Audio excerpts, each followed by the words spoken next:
Hello everyone, welcome to CBL UPSC and welcome to your weekly dosage of all the major developments with respect to the field of science and technology. Now, the current affairs, science and technology current affairs that we are going to cover for this video would be 7th July to 13th July. तो 7th जुलाई से लेके 13th जुलाई तक जो भी science and technology related current affairs हैं वो हम cover करेंगे। वीडियो स्टार्ट करने से पहले हमेशा की तरह एक बार देख लेते हैं हमारे सोर्सेस क्या क्या होंगे। तो हिंदू, इंडियन एक्सप्रेस तो सोर्स है ही है, पीआईबी भी है, साइंस मॉनिटर भी अब आपको पता चल गया होगा और साइंस रिपोर्टर भी पता चल गया होगा। बट आज के बाद से ना, आज से जितनी भी वीडियोस आएंगी हम एक नया सोर्स ऐड करने जा रहे हैं जिसका नाम है द प्रिंट।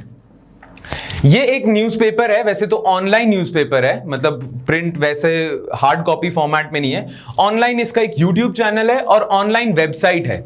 इस प्रिंट में ना, इस वेबसाइट में बहुत अच्छे अच्छे आर्टिकल्स आते हैं और साइंस एंड टेक्नोलॉजी एडिशन के लिए बहुत अच्छे आर्टिकल्स आए हुए हैं। तो इस वीडियो में हम प्रिंट न्यूज़पेपर के भी एक आधे इंपॉर्टेंट आर्टिकल को कवर करेंगे। ऑलराइट, नाउ फटाफट से ये भी देख लेते हैं कि इश्यूज कौन से हमने इस वीक के कवर करने हैं। एक, Comet C220 F3 NEOWISE will come close to the Earth on July 22nd. 22nd जुलाई को एक कॉमेट जो इसी साल स्पॉट किया गया था वो अर्थ के सबसे क्लोज आएगा। तो इस न्यूज से ना हमारे लिए इंपॉर्टेंट पता है क्या हो जाता है, कॉमेट क्या होते हैं। कॉमेट से रिलेटेड जितनी भी इंपॉर्टेंट चीज आपकी यूपीएससी प्रिपरेशन के लिए, यूपीएससी एग्जामिनेशन के लिए इंपॉर्टेंट होगी वो इसमें डिस्कस करेंगे। Alright, then new details emerging about stars. Stars को लेके दो मेजर रिसर्च पेपर्स पब्लिश हुए हैं और एक रिसर्च पेपर तो इंडियन साइंटिस्ट ने ही दिया है। तो स्टार्स को लेके क्या नई डेवलपमेंट्स हुई हैं वो देखेंगे। तो ये पहले दो जो आर्टिकल्स हैं तो यूनिवर्स से ही रिलेटेड है। ऑलराइट, देन नेक्स्ट, बाकी जो सारा कुछ होगा ना वो कोविड-19 से रिलेटेड होगा। Recent study by WHO reveals that corona virus might be airborne। ये आपने सुना होगा कि कोरोना वायरस शायद एयरबोन है, ड्रॉपलेट इंफेक्शन नहीं करता, एयरबोन भी फैल सकता है। Clear? Then next, Lancet study. Lancet एक ना मेडिकल जर्नल है। मेडिकल जर्नल मतलब मेडिसिन या जो भी हेल्थ रिलेटेड, हाँ हेल्थ जर्नल है। जर्नल मतलब कि मैगजीन आती है। तो लांसेट की एक स्टडी आई है which casts doubts on herd immunity feasibility for COVID-19। Lancet की स्टडी ये कहती है कि कोविड-19 से रिलेटेड हर्ड इम्यूनिटी होना एक तरह से इम्पॉसिबल है। नाउ हर्ड इम्यूनिटी के बारे में आपने सुना है ना, इस डिस्कशन में हम उसको भी देख लेंगे और फिर लांसेट की स्टडी को भी देख लेंगे कि वो कहना क्या चाह रहे हैं। ऑलराइट, एंड लास्ट कुछ दो चार और डेवलपमेंट्स हुई हैं विद रिस्पेक्ट टू कोविड-19, तो अदर कोविड-19 रिलेटेड अपडेट्स हम देख लेंगे। Alright, so without further ado let's begin with the first topic of our discussion. Now comet C2020 F3 NEOWISE, इस कॉमेट का नाम NEOWISE भी है। नाउ इस कॉमेट से रिलेटेड दो न्यूज़पेपर्स में बहुत अच्छे अच्छे आर्टिकल्स आए हैं। एक तो इंडियन एक्सप्रेस में आर्टिकल आया जिसका स्क्रीनशॉट ये रहा आपके सामने, और एक द प्रिंट वेबसाइट है उसमें बहुत अच्छा आर्टिकल आया। नाउ ये आर्टिकल ने कौन सी न्यूज कवर करी है, इन दोनों आर्टिकल्स ने क्या बोला है, क्या न्यूज कवर करी है, वो फटाफट से देख लेते हैं। मेजर हेडलाइंस क्या थी इन दोनों आर्टिकल्स की। The recently discovered comet called C220 F3, comet का नाम C2020 F3 है और इसको हम नियोवाइज के नाम से भी जानते हैं। नियोवाइज इसका नाम इसलिए रखा है क्योंकि जिस टेलीस्कोप ने, नासा के जिस टेलीस्कोप ने इस कॉमेट को डिस्कवर करा था उसका नाम वाइज था, तो नियोवाइज इसका नाम रख दिया। ठीक है, after the NASA telescope that discovered it, ठीक है, will make its closest approach to the earth on July 22nd। तो ये कॉमेट जो है ना ये अर्थ के सबसे ज्यादा करीब आ जाएगा on 22nd of July. On July 22nd, the comet, which takes 6,800 years to complete one lap। अच्छा, जो कॉमेट्स होते हैं ना वो सन के अराउंड ही रिवॉल्व करते हैं, ठीक है, उनका ऑर्बिट सन के अराउंड होता है। तो ये जो कॉमेट है ना नियोवाइज, इसको सन के अराउंड एक लैप कंप्लीट करने में, अपना पूरा एक ऑर्बिट कंप्लीट करने में लग जाते हैं 6,800 ईयर्स। तो काफी लंबा चक्कर लगाता है ये orbit. Now on July 22nd, the comet, which takes 6,800 years to complete one lap around its orbit, will be at a distance of 103 million kilometers while crossing Earth's outside orbit। तो ये जो कॉमेट है ये जुलाई 22nd को अर्थ के इतना करीब होगा, 103 मिलियन किलोमीटर्स। नाउ ये once in a lifetime chance है। क्यों? क्योंकि ये कॉमेट अर्थ के पास, या ये कॉमेट अपना एक चक्कर 6800 ईयर्स में लगाता है, तो ये 6800 ईयर्स में एक बारी शायद मौका मिल सकता है इस कॉमेट को देखना। राइट तो इसीलिए बहुत सारे एस्ट्रोनॉमर्स, बहुत सारे जो स्पेस एंथुजियास्ट हैं, वो सोच रहे हैं कि जुलाई 22 को बाइनोक्यूलर्स या टेलीस्कोप लेके इसको देखें। क्लियर? बहुत अच्छी साइट होती है। अच्छा, कॉमेट दिखता कैसा है? टूटता तारा, जैसे आपने सुना होगा ना, आसमान में कई बार दिखता है। कॉमेट ऐसा दिखता है कि एक बॉल होती है और उसकी एक ना लंबी सी टेल होती है, ग्लोइंग टेल। तो ये ऐसा लगता है जैसे एक ना स्टार है, वो बस ऐसे घूम रहा है। ठीक है, आसमान में अगर आप इसे देखोगे आपको दिखेगा एक बॉल है और बॉल के पीछे एक ग्लोइंग सी टेल है और वो ऐसे जा रही है। ऐसा लगता है जैसे तारा ऐसे स्लाइड कर रहा है। क्लियर? तो कई बार इसे मतलब जैसे पॉपुलर कल्चर में टूटता तारा भी कह देते हैं। नाउ हमारे लिए क्या इंपॉर्टेंट हो जाता है? ये न्यूज तो हमने देख ली कि क्या है, ये कॉमेट का नाम है, नासा के टेलीस्कोप ने देखा है इस कॉमेट को और अर्थ के इतने पास हो जाएगा जुलाई 22 को। बट कॉमेट्स होते क्या हैं और कॉमेट्स क्यों स्टडी करने चाहिए, वो देखेंगे हम आज की न्यूज बुलेटिन में। Okay, now comets. अब हुआ क्या है, जब आपका सोलर सिस्टम बना था ना, आपका सोलर सिस्टम बना था कुछ 4.6 billion years ago. 4.6 billion years ago आपका सोलर सिस्टम बना था। तो जब आपका सोलर सिस्टम बना था ना, तो सबसे पहले तो एक स्टार आया आपके सोलर सिस्टम में जिसका नाम है सन। और सन के अराउंड ना बहुत सारे रॉकी ऑब्जेक्ट्स आ गए, बहुत सारे रॉक्स, बड़ी बड़ी रॉक्स, एक पंजाब या हरियाणा स्टेट जितनी बड़ी बड़ी रॉक्स या बहुत बड़ी बड़ी रॉक्स भी सन के अराउंड ऐसे घूमने लगी। अब उनमें से कुछ रॉक्स प्लैनेट्स बन गई। ठीक है, तो जैसे आप देखते हो मरकरी, वीनस, मार्स, अर्थ वगैरह, जुपिटर, सैटर्न, कुछ रॉक्स तो बड़ी बड़ी प्लैनेट्स बन गए और वो प्लैनेट सन के अराउंड चक्कर लगाने लग गए। बट कुछ रॉक्स ना प्लैनेट बन ही नहीं पाई। ठीक है, वो सन जब सोलर सिस्टम बना था तब से लेके आज तक वो रॉक की फॉर्म में ही है और सन के अराउंड ऐसे घूमी जा रही है ना। वो रॉक्स कहां पाई जाती हैं? एक तो ना ग्रुप ऑफ रॉक्स जो है वो सन के अराउंड चक्कर लगाता है और वो ग्रुप ऑफ रॉक्स लाई करता है बिटवीन मार्स एंड जुपिटर। तो मार्स और जुपिटर के बीच में एक ना ऐसे बेल्ट सी है जिसमें ऐसे बहुत सारे रॉकी ऑब्जेक्ट्स घूम रहे हैं। ठीक है, मार्स और जुपिटर के बीच में, जो मार्स और जुपिटर के बीच में ऐसे रॉकी ऑब्जेक्ट्स हैं उन्हें हम कहते हैं एस्टेरॉइड्स।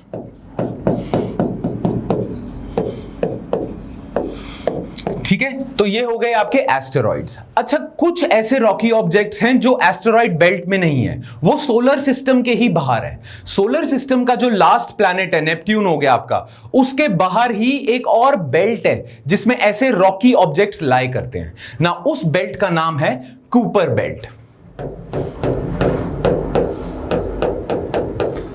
Cooper belt. ठीक है, तो जैसा कि आप इस इमेज में देख सकते हो, ये ऑब्जेक्ट्स हैं बहुत सारे, ये कूपर बेल्ट है और ये आपके सोलर सिस्टम नेपट्यून, ये जो प्लैनेट है, इसके बाहर है। अच्छा, प्लूटो इस कूपर बेल्ट में से गुजर के बीच में भी आ जाता है, बट जैसा कि आप जानते हो प्लूटो अब सोलर सिस्टम का पार्ट ही नहीं है। 9 प्लैनेट्स जो हम कहते थे उसका पार्ट ही नहीं है प्लूटो। ठीक है, तो ये जो कूपर बेल्ट है ये आपके सोलर सिस्टम के बाहर है और इस बेल्ट में आपको बहुत सारे रॉकी ऑब्जेक्ट्स मिल जाएंगे। नाउ, जैसा कि आप जानते हो कि नेपट्यून के बाहर या सोलर सिस्टम के बाहर सन की हीट इतनी ज्यादा पहुंच नहीं सकती, तो कूपर बेल्ट में जो माहौल है ना वो बहुत ज्यादा ठंडा है, कोल्ड है। राइट, तो इसीलिए ये जो ऑब्जेक्ट्स है ना कूपर बेल्ट में लाई करते हैं, ये आईसी ऑब्जेक्ट्स हैं। इनमें क्या होता है, इनमें डस्ट है, ठीक है, गैसेस हैं और आइस है। ठीक है, तो ये डस्ट और गैसेस आइस में ट्रैप्ड है, ठंडे ऑब्जेक्ट्स हैं ना। कई बार क्या होता है कि ये प्लैनेट्स के ग्रेविटेशनल पुल की वजह से एक आधा कूपर बेल्ट में से ऑब्जेक्ट ना सोलर सिस्टम में एंटर कर जाता है। तो यहां कूपर बेल्ट में ऑब्जेक्ट है और ये बहुत सारे प्लैनेट्स और सन के ग्रेविटेशनल पुल की वजह से इस कूपर बेल्ट से निकल जाता है और फिर ये सन के अराउंड ऐसे चक्कर लगाने लग जाता है। ठीक है, नाउ ये जो कूपर बेल्ट से ऑब्जेक्ट निकला है ना, ठंडा आईसी ऑब्जेक्ट, इसको हम कहते हैं कॉमेट।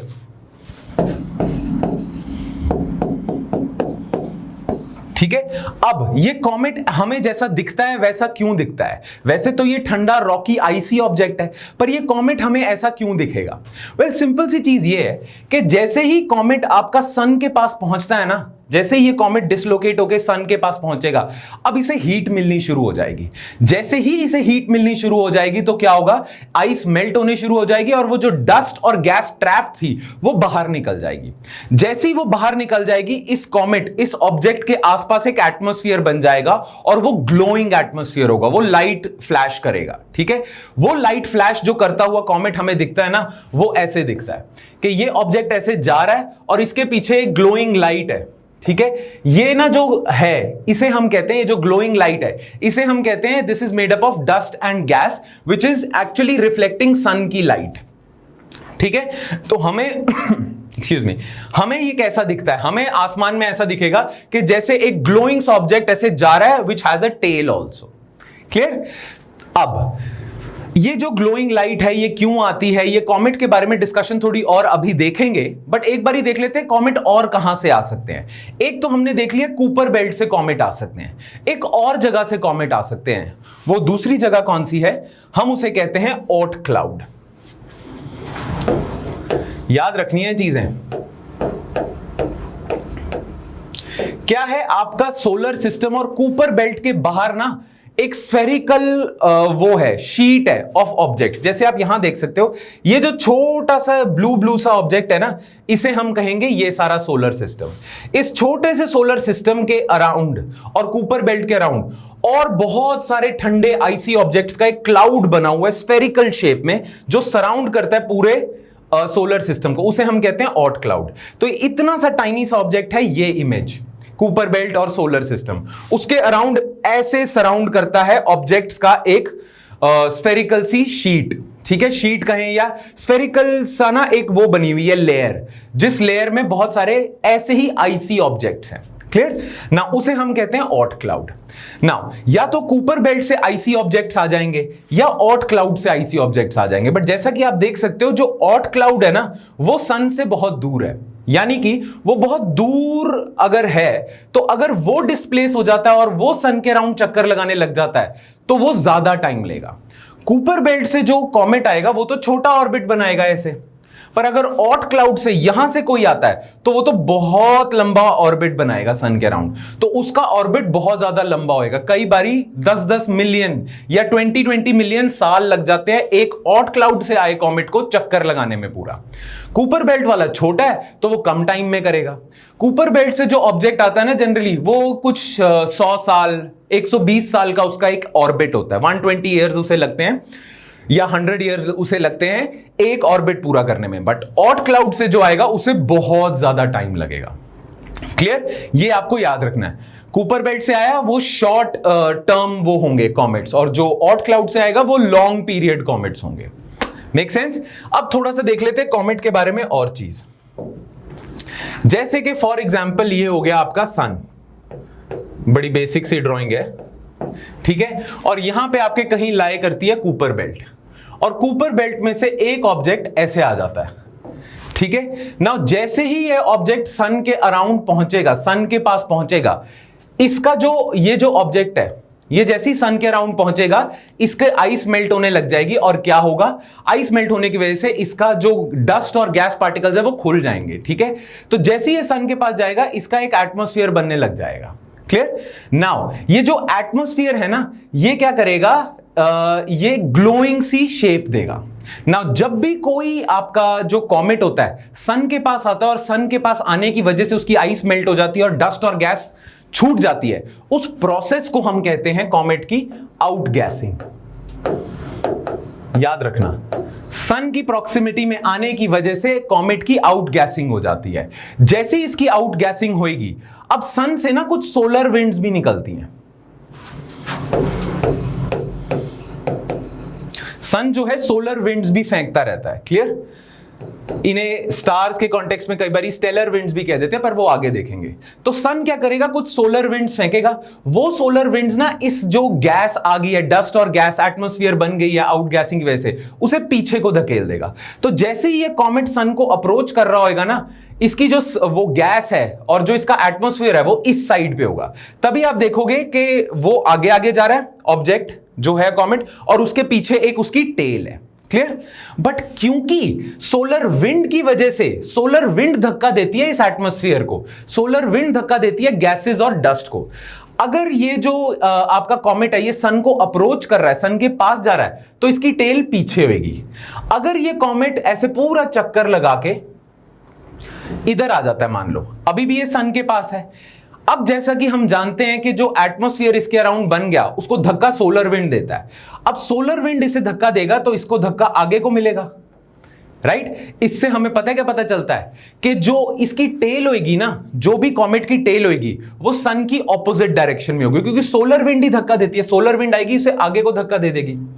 तो ये ना टेल एक तरह से मिसनॉमर हो जाता है, कोई कॉमेट की टेल हमेशा ऑपोजिट डायरेक्शन में होगी सन के, राइट?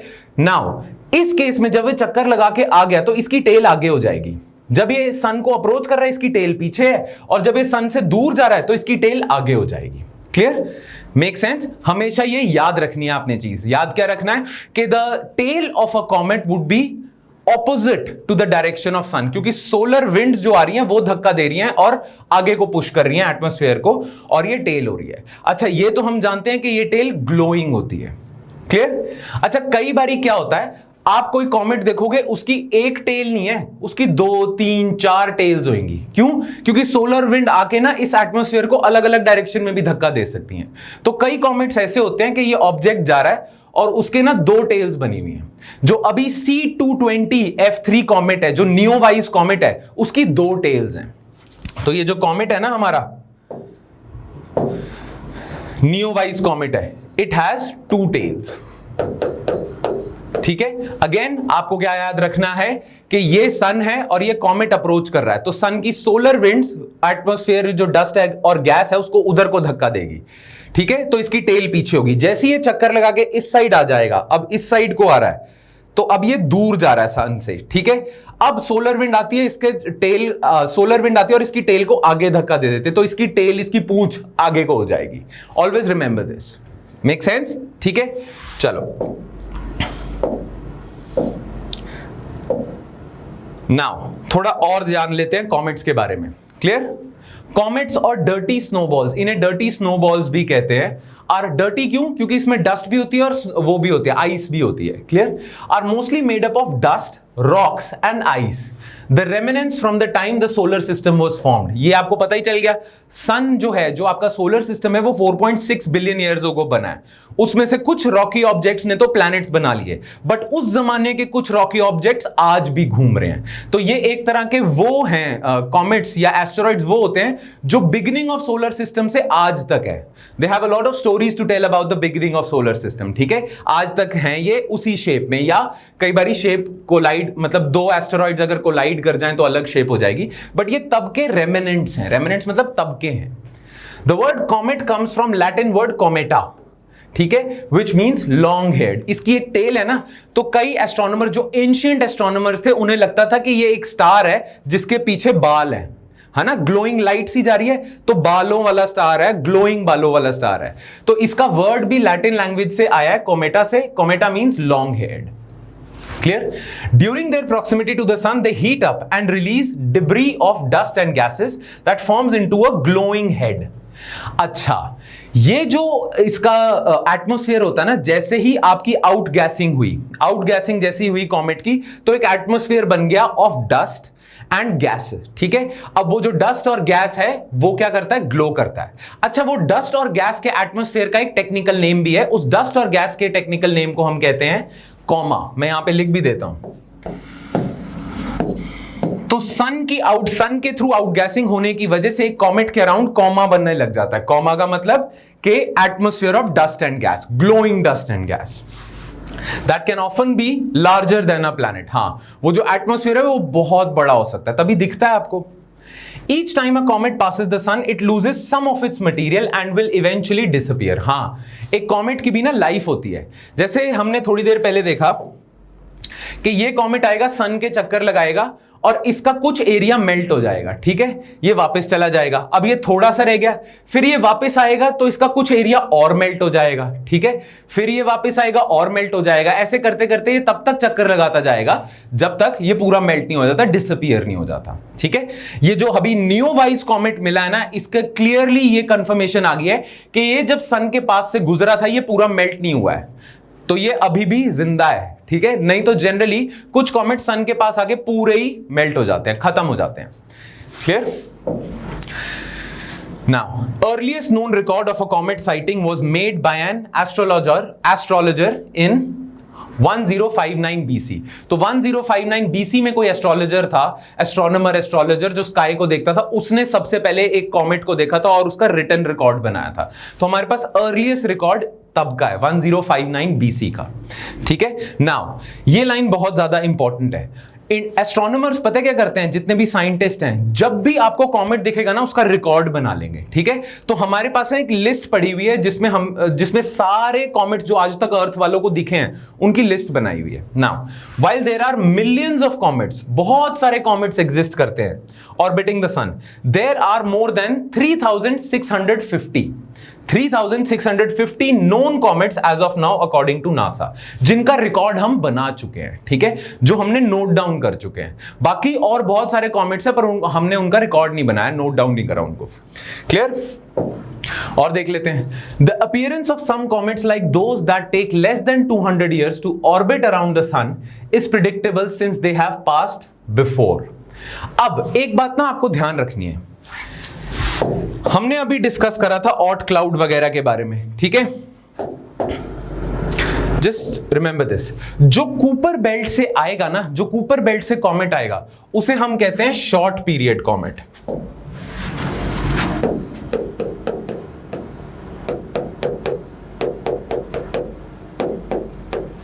ठीक है, उसे हम शॉर्ट पीरियड कहेंगे। जो ऑट क्लाउड से आएगा, दूर से आएगा, उसे हम लॉन्ग पीरियड कहेंगे। अच्छा, ये डिस्टिंक्शन कैसे करी है हमने मतलब किनको हम शॉर्ट पीरियड कहते हैं, किनको लॉन्ग पीरियड। वो कॉमेट्स जो अपना पूरा चक्कर लेस देन 200 years में लगाते हैं उन्हें हम कहते हैं शॉर्ट पीरियड, और वो कॉमेट्स जो एक पूरा चक्कर मोर देन 200 years में लगाते हैं उन्हें हम कहते हैं लॉन्ग पीरियड। तो जनरली लॉन्ग पीरियड आएंगे ऑट क्लाउड से, शॉर्ट पीरियड आएंगे कूपर बेल्ट से, ये भी याद रखना आपने, ओके। नाउ कहते हैं जो शॉर्ट पीरियड वो है ना कॉमेट्स, उनको प्रिडिक्ट करना कि वो कब अर्थ के पास आएंगे उनको इजी है। इजी क्यों है? क्योंकि उन्हें 200 साल से कम टाइम लगता है। क्योंकि 200 साल से कम टाइम लगता है तो पहले देखा हुआ है ह्यूमंस ने, राइट। पर जिनको 10,000 years लगते हैं, जिनको 1 million years लगते हैं, तो उसको तो आपने 2-3 बारी देखा नहीं हुआ, उसको प्रिडिक्ट करना बड़ा मुश्किल हो जाएगा। लंबा चक्कर लगाता है ना, उसको पहले कभी देखा ही नहीं। बट क्योंकि ये 200 साल से कम पीरियड वाले कॉमेट को आपने देखा हुआ है, पहले भी हिस्ट्री में उसके रिकॉर्ड्स हैं, तो आप प्रिडिक्ट कर सकते हो कि कब आने वाला है। जैसे आपने देखा होगा कि पहले 2 बारी एक कॉमेट देखा गया है और वो कॉमेट के बीच में फासला, कॉमेट के दिखने के बीच में फासला 100 साल का था। तो आप प्रिडिक्ट कर सकते हो ना कि नेक्स्ट 100 years में ये आने वाला है कॉमेट, एक और, राइट। जैसे एक सबसे फेमस कॉमेट है जिसका नाम है हेलीज कॉमेट, बहुत ही फेमस शॉर्ट पीरियड कॉमेट है, ठीक है, हेलीज कॉमेट। तो हेलीज कॉमेट ना हर 76 years में दिखता है। क्योंकि हर 76 years में दिखता है इसलिए आप प्रेडिक्ट कर सकते हो कि अब कौन से साल में दोबारा दिखेगा, ठीक है। Short period comets can be found in Kuiper belt, हम डिस्कस कर चुके हैं। The most famous short period comet is Halley's comet that reappears every 76 years। अब ये जो हेलीज कॉमेट है हमें दोबारा कब दिखेगा? 2062 में। क्लियर? लेस प्रिडिक्टेबल और long period comets can be found in Oort cloud which is 1000 या 1 lakh astronomical units from the sun. अच्छा, जो ऑट क्लाउड है ना, ये बहुत दूर है सन से। कितना दूर है? 1 lakh या 100,000 एस्ट्रोनॉमिकल यूनिट। अब एस्ट्रोनॉमिकल यूनिट क्या होता है? AU लिखा हुआ है ना यहां पे। एस्ट्रोनॉमिकल यूनिट क्या होगा? AU, astronomical unit. 1 astronomical unit is the distance between earth and sun. तो अर्थ और सन के बीच में जो डिस्टेंस है ना, उसे हम 1 एस्ट्रोनॉमिकल यूनिट कहते हैं। तो 1 लाख एस्ट्रोनॉमिकल यूनिट कितना हुआ? 1 लाख एस्ट्रोनॉमिकल यूनिट उतना ही डिस्टेंस हुआ जितना आप सन और अर्थ के डिस्टेंस को 1 लाख से मल्टीप्लाई कर दो, उतना डिस्टेंस। Right, make sense? तो astronomical unit is a unit of distance, और वो क्या होता है? 1 astronomical unit is distance between sun and earth. ठीक है, तो जो आपका ऑट क्लाउड है वो 1 लाख एस्ट्रोनॉमिकल यूनिट दूर है। तो इमेजिन कर लो कितना दूर है, इसलिए इसका ऑर्बिट लंबा है बहुत, and it takes more than 200 years to complete 1 orbit. Make sense? ठीक है, अच्छा एक और last line. Comets in the Oort cloud can take as long as 30 million years to complete 1 rotation. इसलिए ये प्रिडिक्टेबल ही नहीं है। 30 मिलियन ईयर्स पहले तो ह्यूमंस ही नहीं एग्जिस्ट करते थे, ह्यूमंस की एग्जिस्टेंस ही 2 मिलियन ईयर्स पहले हुई है। नोन अगर हम कहें हिस्ट्री में जाएं तो ह्यूमंस 2 मिलियन साल पहले ही आपको उनके आर्कियोलॉजिकल रिमेन्स मिलेंगे, उससे पहले ह्यूमंस ही नहीं एग्जिस्ट करते थे। चलिए, अब ये जो हमें जो मिला है ना, क्या कहते हैं, ये कॉमेट जो मिला है, ये एक्चुअली नासा के एक प्रोग्राम के थ्रू मिला है। नासा का एक प्रोग्राम है which is called near earth object programme. तो under near earth object programme ना, नासा ने पूरे वर्ल्ड में टेलीस्कोप्स का एक वो बिछाया हुआ है, जाल बिछाया हुआ है। तो उससे, उन टेलीस्कोप से नासा पता है क्या देखता है? अर्थ के पास वाले ऑब्जेक्ट्स को स्पॉट करता है। ठीक है, अब नासा का पर्पस क्या है अर्थ के पास के ऑब्जेक्ट्स को स्पॉट करने का? 2 मेजर कारण है। एक, ये जो एस्टेरॉइड्स है, ये जो कॉमेट्स है ना, ये तब के बने हुए हैं जबकि हमारे सोलर सिस्टम बना था। तो इनको स्टडी करने से हमें सोलर सिस्टम कैसे बना था, सोलर सिस्टम के बिगिनिंग्स की काफी जानकारी मिल सकती है। राइट, यूरोपियन यूनियन ने बहुत सारे मिशन भेजे हुए हैं एस्टेरॉइड बेल्ट में। एस्टेरॉइड पे एक उन्होंने लैंडर लैंड करवा दिया था, और उस एस्टेरॉइड का केमिकल एनालिसिस वगैरह करे थे, ये जानने के लिए कि सोलर सिस्टम जब स्टार्ट हुआ था तब कैसा था, केमिकल्स उसके कैसे थे। ठीक है, तो एक पर्पस तो ये है कि आप सोलर सिस्टम की बिगिनिंग्स को स्टडी करना चाहते हो। दूसरा मेजर पर्पस पता है क्या है? दूसरा मेजर पर्पस ये है कि हमें लगता है कि अर्थ को एक बहुत बड़ा थ्रेट है कि कल को कोई सोलर सिस्टम से कॉमेट या एस्टेरॉइड आके अर्थ से कोलाइड कर जाए। अगर वो अर्थ से कोलाइड कर जाएगा तो अर्थ डिस्ट्रॉय हो सकती है, या हम लोग डिस्ट्रॉय हो सकते हैं। कहते हैं कि डायनासोर शायद ऐसे ही डिस्ट्रॉय हुए थे, कोई बहुत बड़ा एस्टेरॉइड आके अर्थ को हिट कर गया था, और इतने मैसिव लेवल के अर्थक्वेक्स हुए थे कि सारे डायनासोर्स मर गए। ये थ्योरी है। तो चांसेस हैं कि हम भी मर सकते हैं। राइट, अगर कोई बड़ा सा हेवनली बॉडी आके कोलाइड कर जाती है। तो इसीलिए जो नासा का ये प्रोग्राम है ना, ये एस्टेरॉइड्स को स्टडी करता है और उनका जो पाथ है उनको स्टडी करता है। और कल को अगर नासा के इस स्टडी के थ्रू पता चल जाता है कि एक एस्टेरॉइड अर्थ के रास्ते में और अर्थ को हिट कर सकता है, कॉमेट अर्थ को हिट कर सकता है, तो अर्ली वार्निंग मिल जाए तो उससे रिस्पॉन्ड करने के भी तरीके खोज लिए जाएंगे। तो वार्निंग के लिए बेसिकली है कि कल को कोई ऐसी हेवनली बॉडी अर्थ से न टकरा जाए। राइट, तो ये नासा का प्रोग्राम है। तो ये नासा का प्रोग्राम है। More about NASA's programme. नियोवाइज was first detected approaching the sun this year approach detect करा है। अच्छा, नासा का एक टेलीस्कोप है जिसका नाम है wide field infrared survey explorer. तभी इसका नाम नियोवाइज है, क्योंकि नासा के टेलीस्कोप का नाम वाइज है, wide field infrared survey explorer. Space telescopes near earth objects mission. अब नियर अर्थ ऑब्जेक्ट्स मिशन क्या है? ये वो मिशन है जिसमें बहुत सारे टेलीस्कोप्स हैं और ये नियर अर्थ ऑब्जेक्ट्स को स्पॉट करते हैं, स्टडी करते हैं। NASA tracks all the near Earth objects, NEOs, that includes comets and asteroids. अब आपको पता है कॉमेट क्या है, एस्टेरॉइड्स क्या है? Using telescopes placed all around the Earth. Make sense? As a part of its NEO observation program, Near Earth Objects Observation Program. Clear? एक और लाइन है इसकी।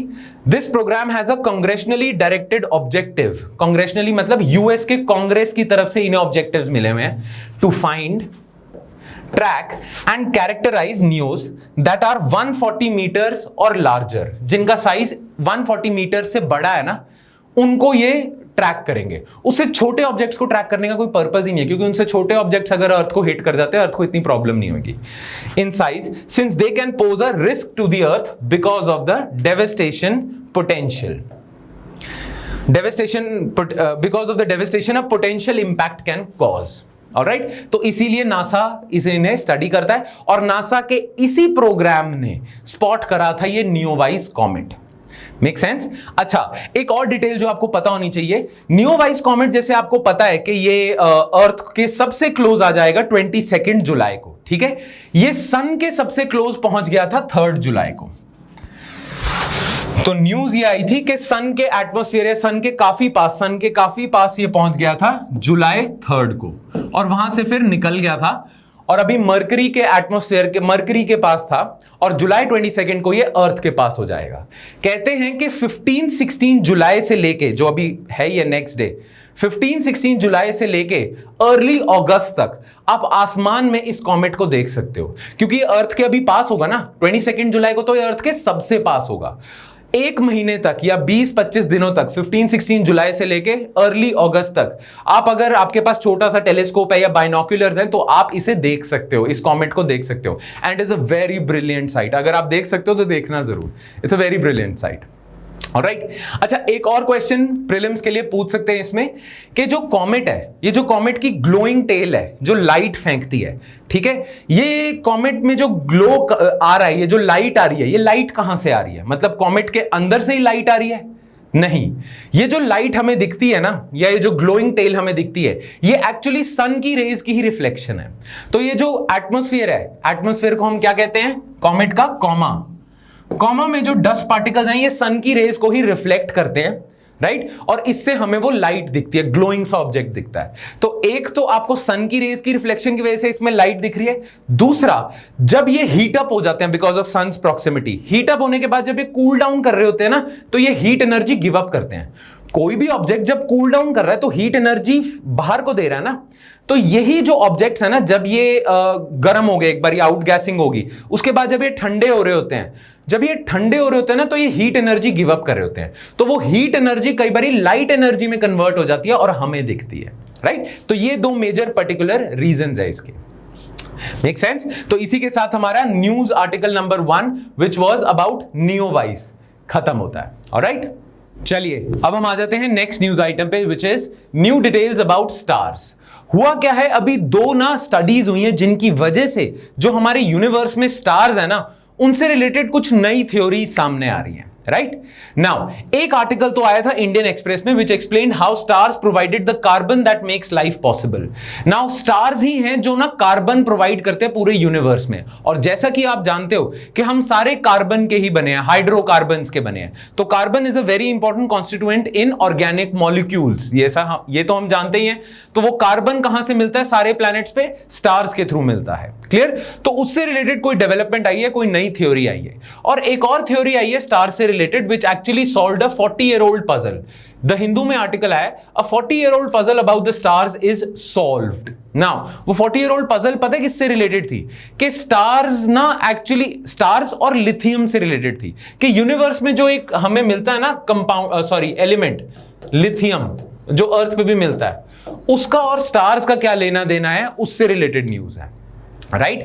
तो हमें ना इन दोनों स्टडीज की डिटेल में नहीं जाना, क्योंकि वो साइंटिस्ट का काम है। साइंटिस्ट ने बहुत ज्यादा डिटेल स्टडी करी है, और वो डिटेल स्टडी हम समझ भी नहीं सकते अच्छे से, और हमें समझनी भी नहीं है यूपीएससी के लिए। बट इन दोनों आर्टिकल्स ने ना कुछ और इंफॉर्मेशन दी है जो यूपीएससी के प्रीलिम्स में पूछ सकते हैं। स्टार्स के बारे में कुछ इंफॉर्मेशन दी है जो यूपीएससी प्रीलिम्स में हमसे पूछ सकते हैं, राइट? तो वो इंफॉर्मेशन, इंपॉर्टेंट इंफॉर्मेशन जो इन दोनों आर्टिकल्स में दी है, हम वो ही डिस्कस करेंगे। क्लियर? चलो, नाउ कहते हैं कि ना we all are made up of star dust. जितने भी केमिकल्स, जितने भी मॉलिक्यूल्स, जितने भी कंपाउंड, जितने भी एलिमेंट्स प्लैनेट अर्थ पे मिलते हैं, या मेजर कंपोनेंट्स या एलिमेंट्स जो हैं विच मेक लाइफ पॉसिबल, ठीक है, वो स्टार से आए हैं। हम सारे स्टार डस्ट से बने हैं। स्टार्स जो क्या करते हैं, जब स्टार्स बन रहे होते हैं या बने होते हैं, तो वो कुछ केमिकल्स तो नहीं, एलिमेंट्स मतलब जे इजेक्ट देम आउट, और वो केमिकल्स कभी अर्थ पे लैंड कर गए, कभी कहीं लैंड कर गए, और जिससे अर्थ के पास उसके एलिमेंट्स आए हैं, जिससे हम सब बने हैं। अर्थ पे सारी चीजें स्टार डस्ट से आई है। तो everything which we see is made up of, everything organic which we see is made up of stars. Stars जो एलिमेंट्स निकालते हैं। नाउ कहते हैं कि स्टार्स ही कार्बन निकालते हैं। क्लियर? ठीक है, कार्बन जो है, जो which is a major constituent of life, वो स्टार्स निकालते हैं। उस पे अभी थोड़ी देर में आते हैं। पहले ये देख लेते हैं कि स्टार्स होते क्या हैं और स्टार्स का क्या सिस्टम है। ठीक है, स्टार्स से रिलेटेड हमें एक इंफॉर्मेशन पता होनी चाहिए जो ना प्रीलिम्स में पूछ सकते हैं, which is about the life cycle of a star. Life cycle of a star क्या है? आपको पता है स्टार की जो लाइफ है वो फाइनाइट है। फाइनाइट है मतलब स्टार पैदा होता है और मर भी जाता है, खत्म भी हो जाता है। ठीक है, आसमान में ना आप जितने भी स्टार्स देख रहे हो उनमें से कुछ स्टार्स ऐसे हैं विच आर डेड, जो खत्म हो चुके हैं, बट हमें अभी भी क्यों दिख रहे हैं? क्योंकि वो इतनी दूर हैं कि वहां से लाइट अब पहुंची है। वो मर भी चुके हैं पर उनकी लाइट जब वो जिंदा थे अब पहुंचे हैं और हमें अब दिख रही है। तो स्टार्स कैन डाई टू। तो स्टार का लाइफ साइकिल क्या होता है? जैसे कि आप इधर देख सकते हो, ये एक स्टेलर नेबुला है। स्टेलर नेबुला के नाम में आपको जाने की जरूरत नहीं है। एक गैस का क्लाउड होता है जो ना कंडेंस करके एक स्टार बना देता है। तो ये एक स्टार बनता है। ठीक है ना, स्टार दो तरीके के बन सकते हैं। एक तो एवरेज साइज का स्टार होएगा, एवरेज साइज का स्टार, ठीक है, और एक होएगा मैसिव स्टार जो बहुत बड़ा होएगा। हमारा जो सन है वो एवरेज साइज का स्टार है, वो मैसिव स्टार नहीं है। ठीक है, तो एक एवरेज स्टार बनेगा, एक मैसिव स्टार बनेगा। अब ये जो स्टार है ना, इसमें हीट और लाइट एनर्जी होती है तभी हमें दिखता है। और सन जैसे सन है, सन हमें हीट एनर्जी भी प्रोवाइड कर रहा है, लाइट एनर्जी भी प्रोवाइड कर रहा है। तो स्टार्स ना आपको एनर्जी देते हैं, एनर्जी एमिट करते हैं ना। स्टार्स में ये एनर्जी कहां से आती है? मेजरली ना स्टार्स के कोर में न्यूक्लियर फ्यूजन रिएक्शन हो रहे होते हैं। न्यूक्लियर रिएक्शन हो रहे होते हैं, न्यूक्लियर फिशन रिएक्शन भी हो रहे होते हैं, पर मेजरली फ्यूजन रिएक्शन हो रहे होते हैं। ठीक है, तो इन न्यूक्लियर फ्यूजन रिएक्शंस की वजह से, जैसे हाइड्रोजन और हाइड्रोजन कंबाइन करके हीलियम बना देंगे, ठीक है, और हीलियम कंबाइन करके कुछ बना देंगे, तो दो एटम्स कंबाइन करके नया एलिमेंट बना रहे हैं, उसे न्यूक्लियर फ्यूजन कहते हैं। और उससे बहुत एनर्जी निकलती है और वही एनर्जी हीट और लाइट एनर्जी में बनती है। ठीक है, नाउ कई बारी क्या होता है कि किसी स्टार के ना कोर में फ्यूल खत्म हो जाता है। जैसे ही स्टार के कोर में फ्यूल खत्म हो जाएगा ना, तो इसकी जो आउटर लेयर्स हैं उनमें जो फ्यूल रह गया वो न्यूक्लियर फ्यूजन रिएक्शन करने लग जाएगा। ठीक है, वो जब न्यूक्लियर फ्यूजन रिएक्शन करने लग जाएगा ना, तो स्टार ऐसे बड़ा होने लग जाएगा, उसे हम कहते हैं रेड जायंट। तो होता क्या है, जब स्टार की लाइफ खत्म होने वाली है ना, तब उसके कोर में जो फ्यूल है वो खत्म हो रहा है और उसके आउटर लेयर्स का फ्यूल अब एनर्जी बहुत ज्यादा प्रोड्यूस कर रहा है, जिससे वो एक्सपैंड कर जाता है, बड़ा हो जाता है। तो अगर एवरेज स्टार है तो वो बना देता है रेड जायंट। जैसे हमारा सन है ना, जब ये मरने वाला होएगा तो सबसे पहले ये एकदम से एक्सपैंड करेगा और बहुत ज्यादा हीट एनर्जी और लाइट एनर्जी निकालेगा। क्लियर? तो ये रेड जायंट बनाएगा। अच्छा, जो मैसिव स्टार्स होते हैं ना, बहुत ही बड़े स्टार्स जो होते हैं, वो बनाते हैं red super giant. Clear? Now average star बनाएगा रेड जायंट, मैसिव स्टार बनाएगा रेड सुपर जायंट। जब इनके आउटर लेयर्स में भी फ्यूल खत्म हो गया ना, तब एकदम से बहुत बड़ी एक्सप्लोजन होगी। जो आउटर लेयर्स में केमिकल्स पड़े हुए हैं ना, एलिमेंट्स पड़े हुए हैं, वो बाहर को फेंकेगा। ठीक है, और ये जो स्टार है ना, अपने आप पे ही कोलैप्स होना शुरू हो जाएगा। क्या होगा कि एक छोटा सा स्टार है, इसकी लाइफ खत्म होगी, ये रेड जायंट बन गया, बड़ा हो गया और अब ये एक्सप्लोड हो गया। अब जो इसका कोर है, ये ग्रेविटी की वजह से श्रिंक होना शुरू हो जाएगा, क्योंकि ये जो कोर है इसमें ग्रेविटी है, जो मास है स्टार का इसमें ग्रेविटी है। ग्रेविटी एक दूसरे को एकदम से पुल करेगी और ये स्टार ना अपने आप पे ही कोलैप्स होने लग जाएगा। क्लियर? तो जब ये एक्सप्लोड करता है, एवरेज स्टार एक्सप्लोड करेगा तो उसे हम बोलते हैं प्लैनेटरी नेबुला, और जब मैसिव स्टार एक्सप्लोड करता है उसे हम कहते हैं सुपरनोवा। बहुत मैसिव एक्सप्लोजन है और जो भी इसके पास केमिकल्स वगैरह हैं, मटेरियल एलिमेंट्स हैं, वो बाहर को फेंकता है, इजेक्ट आउट करता है और फिर ये अपने ऊपर ही कोलैप्स होने लग जाता है। राइट? एवरेज स्टार अगर कोलैप्स करेगा तो ये बनाएगा व्हाइट ड्वार्फ। जब हमारा सन मर जाएगा ना, उसका हो जाएगा प्लैनेटरी नेबुला हो जाएगा, उसके बाद हमारा सन का सारा फ्यूल खत्म हो गया, अब वो कोलैप्स करने लग गया। कोलैप्स करने के बाद वो एक व्हाइट सा छोटा सा ऑब्जेक्ट बना देगा जिसे हम कहते हैं व्हाइट ड्वार्फ। छोटा सा ऑब्जेक्ट, व्हाइट ड्वार्फ। ठीक है, हाँ, जो आपका मैसिव स्टार्स होते हैं, जब उनका सुपरनोवा होएगा तो उनके सामने दो अल्टरनेटिव्स होते हैं। ठीक है, या तो वो ब्लैक होल बना देते हैं। आपने सुना है ना ब्लैक होल कैसे बनते हैं? जब स्टार एक्सप्लोड करता है और स्टार कोलैप्सेस अपॉन इटसेल्फ, तो वो ब्लैक होल बना देता है। ठीक है, अच्छा, अगर थोड़ा छोटा स्टार होगा ना, अगर बहुत ही मैसिव स्टार है तो वो ब्लैक होल बना देगा, उसकी ग्रेविटी इतनी है कि अपने आप ही अपने ऊपर ही कोलैप्स कर गया। अगर छोटा स्टार है, मतलब एवरेज स्टार से बड़ा है, मैसिव स्टार है, बट मैसिव की कैटेगरी में थोड़ा कम है, ठीक है, तो वो न्यूट्रॉन स्टार बना देगा। एक छोटा सा ऑब्जेक्ट जैसे 100 किलोमीटर वाइड हो गया, 10 किलोमीटर, बहुत ही छोटा सा ऑब्जेक्ट, और वो न्यूट्रॉन स्टार होगा, ठीक है।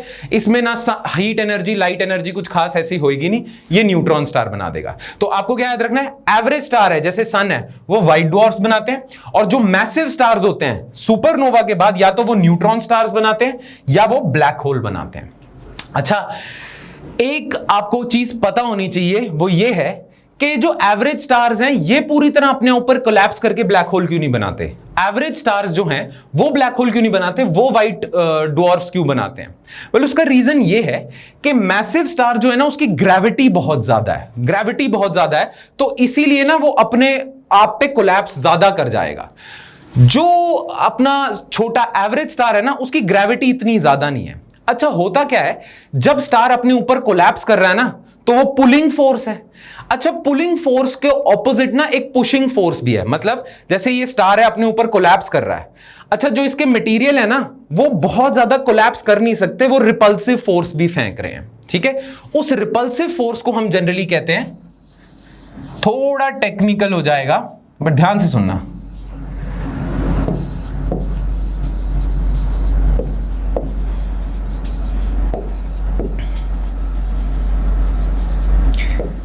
Electron डीजेनेरेसी pressure.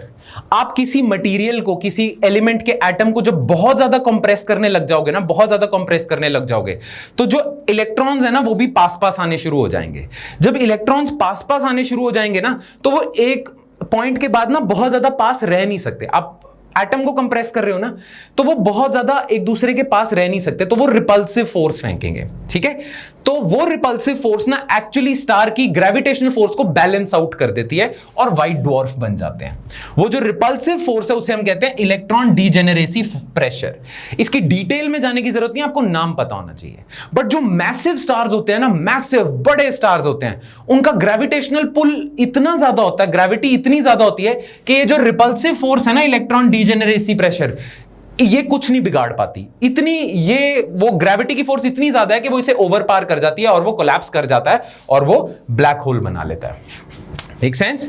ठीक है, ये आपको पता होना चाहिए। क्लियर? नाउ एक इंडिया के साइंटिस्ट हुए हैं चंद्रशेखर, जिन्होंने हमें कुछ बताया है, ठीक है। उन्होंने बताई है चंद्रशेखर लिमिट।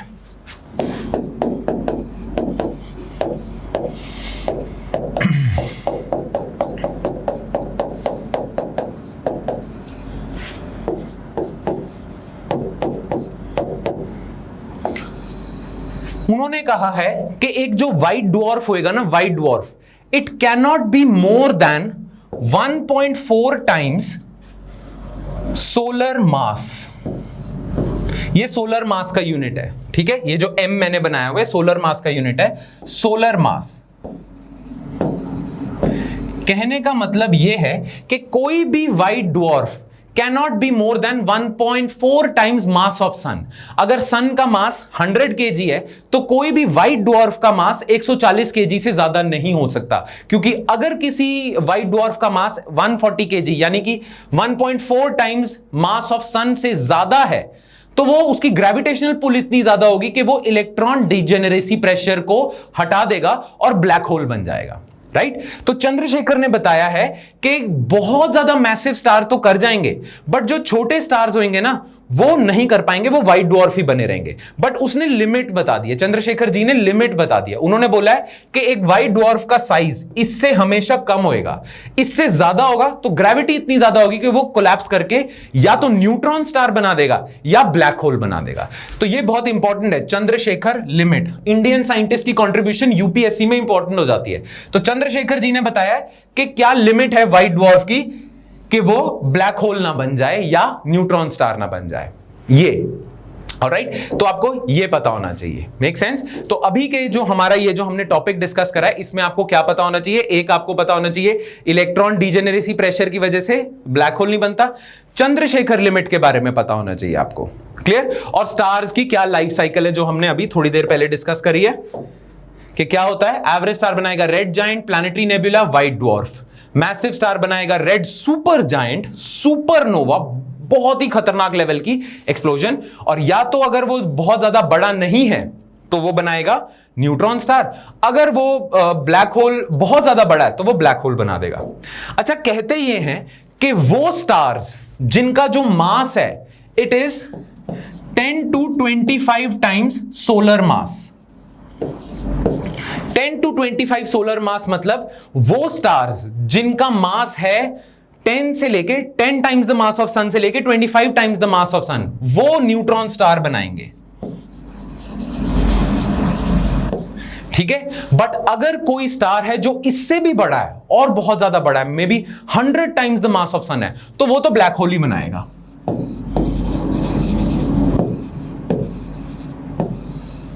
ठीक है, अच्छा, न्यूट्रॉन स्टार्स क्यों बनते हैं भाई? न्यूट्रॉन स्टार्स ब्लैक होल क्यों नहीं बनते? Why neutron stars? क्योंकि क्या होता है, एक तो आपने इलेक्ट्रॉन डीजेनरेसी प्रेशर करा है, एक ना न्यूट्रॉन्स जो होते हैं ना एटम के, वो भी रिपल्सिव फोर्स फेंकेंगे अगर आप उन्हें बहुत ज्यादा पास ले आओ, तो वो बनाएंगे न्यूट्रॉन डीजेनरेसी प्रेशर। तो ये जो 10 to 25 times the mass of sun वाले स्टार्स होते हैं ना, इनमें इतना न्यूट्रॉन डीजेनरेसी प्रेशर होता है कि ये ग्रेविटेशनल पुल को बैलेंस आउट कर लेते हैं और छोटे से न्यूट्रॉन स्टार्स बना लेते हैं। बट अगर बहुत ज्यादा बड़े मास के स्टार्स होंगे तो उनका ग्रेविटेशनल पुल इतना ज्यादा है कि न्यूट्रॉन डीजेनरेसी प्रेशर को भी हैंडल कर लेंगे वो और ब्लैक होल बना देंगे। न्यूट्रॉन डीजेनरेसी प्रेशर जो रिपल्सिव फोर्स है उसको भी खत्म कर देंगे और ब्लैक होल बना देंगे। The star collapses onto itself. Make sense? अच्छा, न्यूज में जो आर्टिकल्स आए थे ना, ये जो 2 आर्टिकल्स हमने डिस्कस करे थे वो क्या थे वो देख लेते हैं एक बारी। कहा यह जाता है कि आपके जो कार्बन है ना, प्लैनेट्स पे आपको कार्बन मिलता है, वो एक्चुअली स्टार्स के अंदर बनता है और स्टार्स उसे इजेक्ट आउट करते हैं। जब स्टार्स उसे इजेक्ट आउट करते हैं ना, तो वो प्लैनेट्स पे पहुंच जाता है और कार्बन प्लैनेट्स को मिल जाता है। ठीक है, एक बारी देखते हैं थोड़ा सा ब्रीफ में कैसे से है ये। कहते हैं स्टार्स के कोर में फ्यूजन रिएक्शन हो रहा है, न्यूक्लियर फ्यूजन रिएक्शन हो रहा है। तो हाइड्रोजन और हाइड्रोजन कंबाइन करके बना देता है स्टार्स के कोर में हीलियम। ठीक है, हीलियम का जनरली यही कहते हैं ना, उसका मास नंबर 4 है, एटॉमिक नंबर 2 है। खैर इस डिटेल में हम इतना नहीं जाएंगे, इसको खत्म करते हैं। हीलियम बना देता है हाइड्रोजन हाइड्रोजन कंबाइन करके। ठीक है, नाउ कई बारी क्या होता है कि आपके स्टार के कोर में ही ना 3 हीलियम कंबाइन कर जाते हैं। तीनों हीलियम जब कंबाइन कर जाएंगे तो बनाएगा एक कार्बन। ठीक है, तो आपके ना ट्राई अल्फा रिएक्शंस हो रहे होते हैं, इनका नाम टेक्निकल नेम ये है, बट उसकी डिटेल में हम नहीं जाते। जो स्टार्स का कोर है उसके अंदर ना फ्यूजन रिएक्शन हो रहा है बिटवीन 3 हीलियम एटम्स, वो कंबाइन करके कार्बन बनाते हैं, तो स्टार के कोर पे कार्बन बनने लग जाता है। अब वो स्टार के कोर पे है, आउटर लेयर्स पे तो है नहीं, तो स्टार का कोर क्या करता है, गैस बबल्स निकलते हैं ना कोर से, एकदम से बबल्स निकलेंगे, तो कोर में जो कार्बन पड़ा हुआ है ना, वो बबल्स के साथ साथ आउटर लेयर पे आ जाता है। तो अब स्टार्स के आउटर लेयर पे आपको कार्बन भी मिलेगा। अच्छा, स्टार्स ये कार्बन हम तक कैसे पहुंचाते हैं? आपको पता है, जैसे अभी थोड़ी देर पहले कॉमेट के टाइम पे मैंने बात करी थी, सोलर विंड्स निकलती हैं, राइट? तो जो स्टार्स होते हैं ना, वो भी ना ऐसे कुछ मटेरियल ऐसे स्पेस में, एम्प्टी स्पेस में इजेक्ट आउट करते रहते हैं। ठीक है, तो सन से जो विंड्स निकल रही हैं, सन से जो मटेरियल निकल रहा है, इजेक्ट आउट हो रहा है, उसे तो हम सोलर विंड्स कह देते हैं। स्टार से, बाकी स्टार से जो निकलता है ना मटेरियल, इजेक्ट आउट होता है, उसे हम कहते हैं स्टेलर विंड्स। स्टेलर विंड्स, तो स्टेलर विंड्स होंगी जो स्टार से विंड्स निकल रहे हैं जिसमें मटेरियल आ रहा है, तो स्टेलर विंड्स में ही मटेरियल कौन सा होगा? कार्बन। क्लियर? तो आपको स्टार्स आपको कार्बन कैसे देते हैं? अपने लाइफ टाइम में वो स्टेलर विंड्स के थ्रू आपको कार्बन देते हैं, या जब वो सुपरनोवा नहीं करते, सुपरनोवा करते हैं मैसिव स्टार्स, तब एक्सप्लोजन होती है मैसिव लेवल की, तो उस एक्सप्लोजन में जो चारों डायरेक्शंस में आप भेज देते हो मटेरियल्स, और उन मटेरियल में आपको कार्बन भी मिल जाता है, राइट? तो ये जो रिसर्च पेपर आया था ना, ये पता है क्या बात कर रहा था? ये रिसर्च पेपर बात कर रहा था कि ज्यादातर स्टेलर विंड से कार्बन आता है या सुपरनोवा के टाइम पे कार्बन आता है, और दूसरी चीज, क्या व्हाइट ड्वार्फ ज्यादा कार्बन भेज रहे हैं, एवरेज स्टार्स, या मैसिव स्टार ज्यादा भेज रहे हैं? तो इसमें था, बट इसमें हमें जाने की जरूरत नहीं है स्टडी में। हमें पता होना चाहिए कि कार्बन स्टार से आता है, और स्टार्स में कैसे आता है? फ्यूजन होती है, 3 हीलियम न्यूक्लियाई की, कार्बन बनता है, और स्टेलर विंड्स के थ्रू हमें मिल जाता है। प्रीलिम्स में पूछ सकते हैं ऐसा क्वेश्चन। अच्छा, जो दूसरा आर्टिकल था ना, जो हिंदू में आया था, वो बात कर रहा था लिथियम की। अच्छा, लिथियम का क्या है?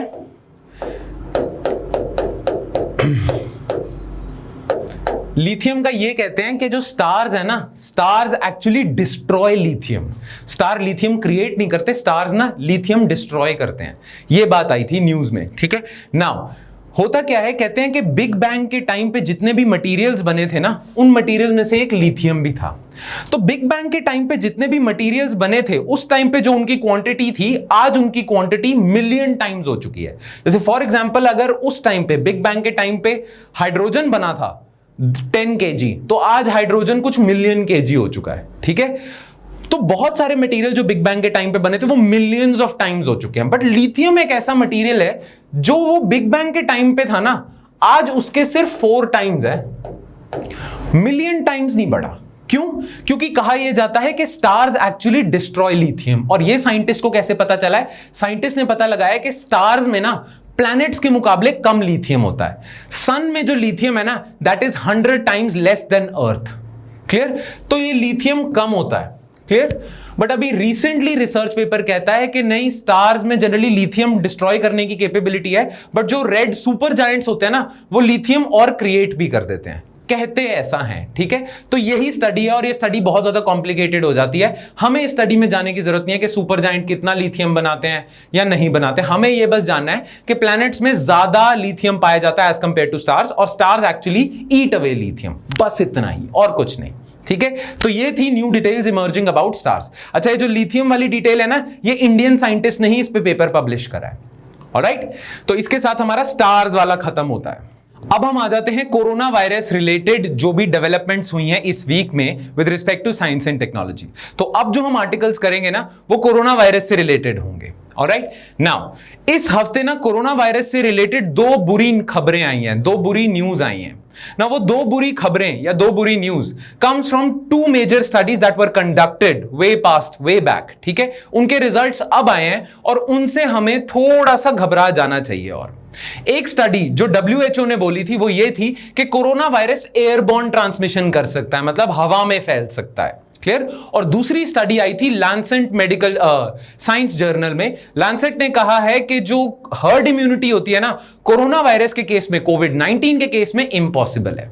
तो ये दोनों आर्टिकल्स थोड़ा सा हम ब्रीफ में डिस्कस करते हैं। क्लियर? तो सबसे पहला आर्टिकल जो हम देखेंगे वो होगा airborne transmission of covid.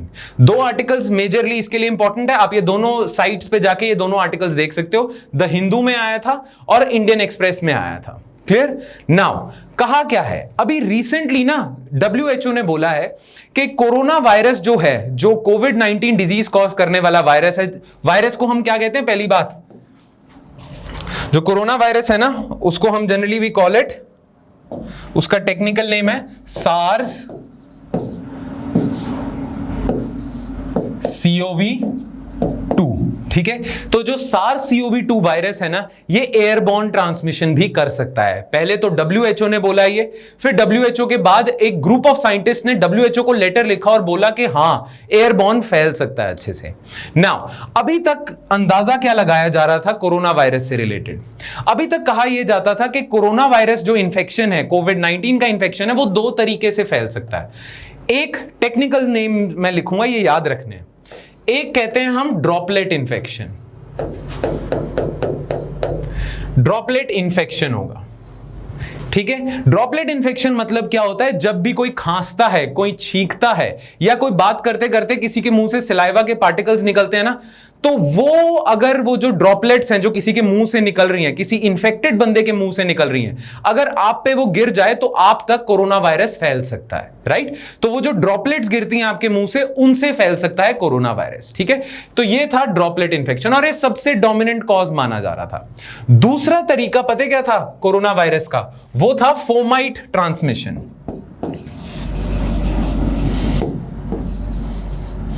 Fomite transmission या फोमाइट इन्फेक्शन। अब फोमाइट ट्रांसमिशन का मतलब क्या होता है? जैसे आप इन्फेक्टेड हो, आपने अपने जैसे मुंह को हाथ लगाया है, कुछ हाथ लगाया है, फिर आप किसी डोर नॉब को हाथ लगा देते हो, लिफ्ट के बटन्स को हाथ लगा देते हो, टेबल को हाथ लगा देते हो, और कोई नॉन इन्फेक्टेड पर्सन आके उन्हीं ऑब्जेक्ट्स को हाथ लगा देता है, तो उसको भी कोरोना वायरस हो जाएगा, राइट? है ना, देखा ही है ना। किसी इन्फेक्टेड इंसान से अगर आप करेंसी नोट्स पकड़ लेते हो तो उससे आपको भी कोरोना वायरस हो सकता है। तो ऑब्जेक्ट्स के थ्रू इनडायरेक्टली नॉर्मली जो इन्फेक्शन हो रहा था ना, उसे हम फोमाइट इन्फेक्शन कह रहे थे। तो कोरोना वायरस होने के यही दो तरीके थे, एक ड्रॉपलेट इन्फेक्शन और एक फोमाइट इन्फेक्शन।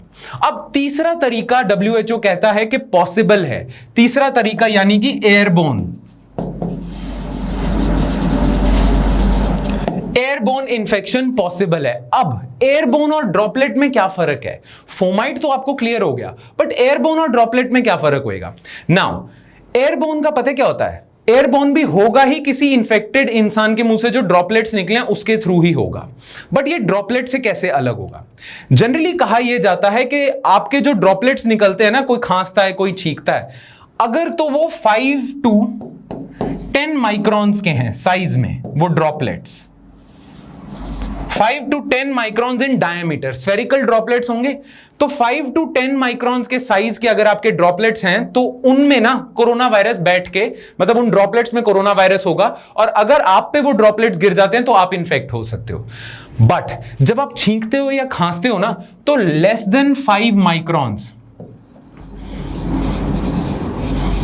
छोटे ड्रॉपलेट्स, बड़े ड्रॉपलेट्स हो गए 5 to 10 माइक्रॉन्स या उनसे बड़े वाले, ठीक है। छोटे ड्रॉपलेट्स जो होंगे ना आपके खांसने और छींकने से, बहुत ही छोटे, वो less than 5 microns in size होंगे।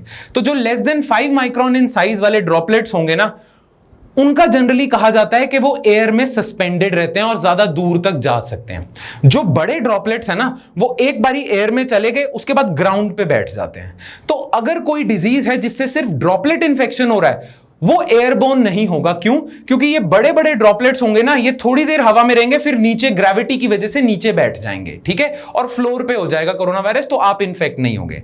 बट अगर कोरोना वायरस इतने छोटे ड्रॉपलेट पार्टिकल्स में भी रह सकता है, इतने छोटे लेस देन 5 माइक्रॉन्स, बहुत ही छोटे छोटे जो ड्रॉपलेट्स होंगे उसमें भी सर्वाइव कर सकता है। तो ये जो छोटे छोटे ड्रॉपलेट्स है ना, ये नीचे नहीं गिरते, काफी देर तक हवा में सस्पेंडेड रहते हैं। और जैसे मैं अभी बात कर रहा हूं, अगर मैं इन्फेक्टेड हूं तो मोर देन 1 मीटर तक ट्रैवल भी कर सकते हैं, दूर तक भी ट्रैवल कर सकते हैं। तो इससे अभी अंदाजा ये लगाया जा रहा है, WHO कह रहा है कि जो, मतलब WHO कहते हैं कि पॉसिबिलिटी है कि कोरोना वायरस ना लेस देन 5 माइक्रॉन्स वाले ड्रॉपलेट में भी रह सकता है। और अगर corona virus less than 5 microns वाले ड्रॉपलेट में रह सकता है तो वो हवा में भी फैल सकता है। इसलिए कोई इंसान है, मान लो वो इंसान छींकता है या खांसता है, तो आप अगर उससे 1 मीटर से भी ज्यादा दूरी पे हो ना, 1 मीटर, मोर देन 1 मीटर पे भी हो, तो भी आपको इंफेक्शन हो सकता है। अगर आप सोशल डिस्टेंसिंग भी मेंटेन कर रहे हो, आपको याद होगा मार्केट्स में जाते हुए मार्केट्स के बाहर ऐसे सर्कल्स लगा दिए थे, राइट? तो वो सर्कल्स क्या सोच के लगाए थे कि सोशल डिस्टेंसिंग हो, लोग थोड़ा दूर दूर हो। बट अगर कोरोना वायरस एयरबॉर्न हो जाएगा तो शायद सोशल डिस्टेंसिंग भी काम नहीं करेगी। अभी तक अजम्पशन थी कि ड्रॉपलेट ही है, तो 1 मीटर तक का फासला अगर आप बना लोगे तो आपको कोई टेंशन नहीं है, वो कोरोना वायरस उस इंसान से, इंफेक्टेड इंसान से आप तक पहुंच नहीं सकता। बट अगर लेस देन 5 माइक्रॉन है तो दूर दूर तक भी फैल सकता है, और अगर आप सोशल डिस्टेंसिंग मेंटेन भी कर रहे हो, दूर भी खड़े हुए हो, तो भी आप तक पहुंच सकता है if it is airborne.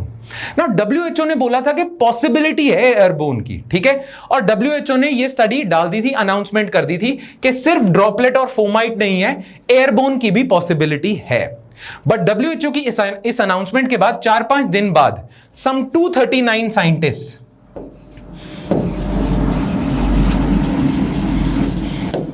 from 32 countries, 239 scientist from 232 countries ने WHO को लेटर लिखा है और उन्होंने बोला है कि हमें लगता है कि स्ट्रॉन्ग पॉसिबिलिटी है कि एयरबोर्न भी है।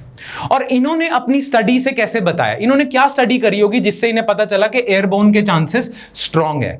इन्होंने देखा कि कई ऐसे जो क्लोज्ड एरियाज नहीं होते जहां की वेंटिलेशन अच्छी नहीं है, जैसे चर्चेस वगैरह हो गए, क्लोज रूम्स हो गए, पार्टीज जहां हो रही हैं, ठीक है, जहां वेंटिलेशन अच्छी नहीं है, वहां पे लोग अगर इंफेक्टेड इंसान से दूर दूर भी खड़े, उनको भी कोरोना वायरस हो रहा है। दैट मीन्स कि दूर दूर तक भी फैल रहा है। That means less than 5 microns वाले पार्टिकल्स में भी कोरोना वायरस जा रहा है, and that means infection airborne है। तो अब इससे हमें पता क्या चलता है, WHO ने क्या वार्निंग्स इशू करी हैं। WHO ने यह बोला है कि सोशल डिस्टेंसिंग के साथ साथ मास्क अब बहुत ज्यादा इंपॉर्टेंट है, क्योंकि खाली सोशल डिस्टेंसिंग से अब काम नहीं होगा, आपको मास्क पहनने पड़ेंगे।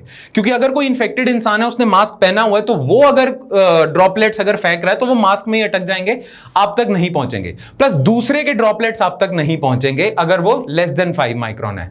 तो एनक्लोज्ड एरियाज, वो एरियाज जिनमें वेंटिलेशन खराब है, जो क्लोज्ड है, ओपन एरियाज नहीं, क्लोज्ड एरियाज, वहां पे मास्क पहनना और अच्छे फैब्रिक के मास्क पहनना, N95 मास्क पहनना बहुत ज्यादा जरूरी हो जाता है, राइट। तो WHO की स्टडी से यह सामने आया कि गवर्नमेंट्स शुडंट बी कंप्लेसेंट, उन्हें ऐसा नहीं सोचना चाहिए कि अब हम इकोनॉमी ओपन कर रहे हैं तो मास्क सोशल डिस्टेंसिंग से काम हो जाएगा। WHO कहता है क्योंकि ये एयरबोर्न है शायद, तो इससे आपको सोशल डिस्टेंसिंग के साथ साथ और मेजर्स लेने पड़ेंगे कि एनक्लोज जो छोटी गैदरिंग्स है ना, या जो एनक्लोज स्पेसेस में जो बंद कमरों की गैदरिंग है, उन्हें कम से कम रखो, और साथ ही साथ आपको वेंटिलेशन अच्छी करनी चाहिए, और एनक्लोज्ड गैदरिंग्स में मास्क कंपलसरी करने चाहिए और अच्छे मास्क होने चाहिए। और लोगों को भी वार्निंग जारी कर दिया कि वो भी केयरफुल रहे।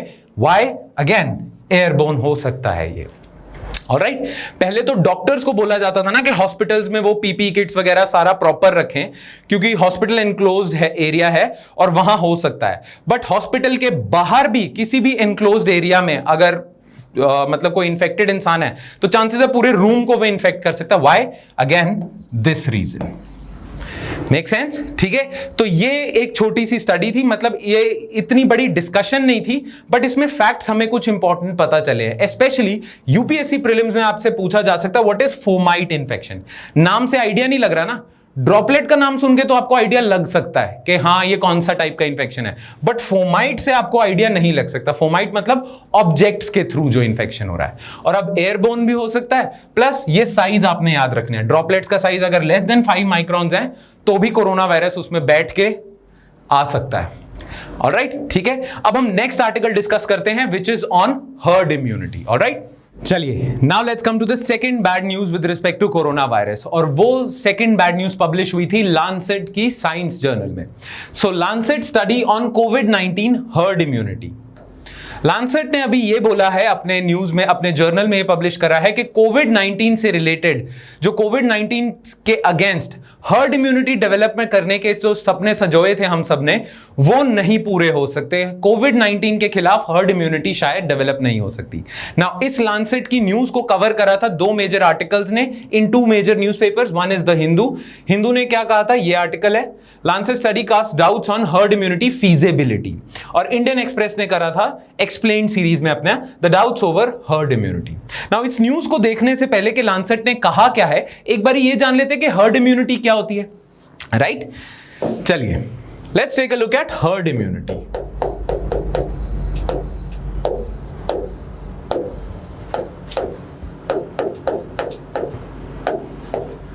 नाउ हर्ड इम्यूनिटी पता है क्या होता है? जब आपकी पॉपुलेशन के अंदर एक पर्टिकुलर डिजीज के खिलाफ लोग, काफी ज्यादा लोग इन्फेक्ट हो जाते हैं ना, इन्फेक्शन हटने के बाद वो ना उस इन्फेक्शन से इम्यून हो जाते हैं। आपको भी कभी भी किसी चीज का इन्फेक्शन होगा ना और आप ठीक ठाक उस इन्फेक्शन से बाहर निकल लोगे तो आप ना इम्यून हो जाओगे। नाउ कहा यह जाता है कि अगर किसी डिजीज के खिलाफ या किसी डिजीज से बहुत सारे लोग इन अ पर्टिकुलर ग्रुप इन्फेक्ट हो जाते हैं तो इन्फेक्शन जाने के बाद बहुत सारे लोग उससे इम्यून हो जाएंगे। जब बहुत सारे लोग इम्यून हो जाएंगे तो जो इम्यून लोग होते हैं ना, उनकी खास बात है, और वो 2 चीजों की वजह से इंपॉर्टेंट हो जाते हैं। एक, उन इम्यून लोगों को दोबारा इन्फेक्शन नहीं होगा, और नंबर 2, वो इम्यून लोग अब इन्फेक्शन फैला भी नहीं पाएंगे।